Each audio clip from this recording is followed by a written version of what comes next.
এই যে যখন বলল যে তোর মহা ঔষধ বা মাটির নিচে গুপ্তধনের দরকার,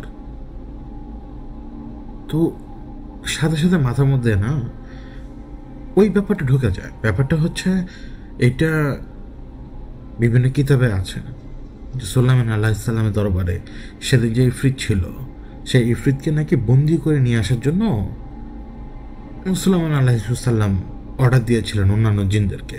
এবং অন্যান্য জিনেরা যখন ওই ইফরিতকে বন্দি করে, কোনো না কোনো কারণে বন্দি করে যখন সুলাইমান আলী ওয়াসাল্লামের দরবারের দিকে নিয়ে যাচ্ছিল, পথিমধ্যে সে একবার এক লোককে উদ্দেশ্য করে বলেছিল বা কোনো কিছু যেখানে মহা ঔষধের ব্যাপার রয়েছে। আবার আরও একটা ঘটনা যেখানে সে কোনো কিছু দেখে সে বলেছিল যে মাটির নিচে সেখানে গুপ্তধন আছে। আমি পুরো ঘটনাটা বললাম না।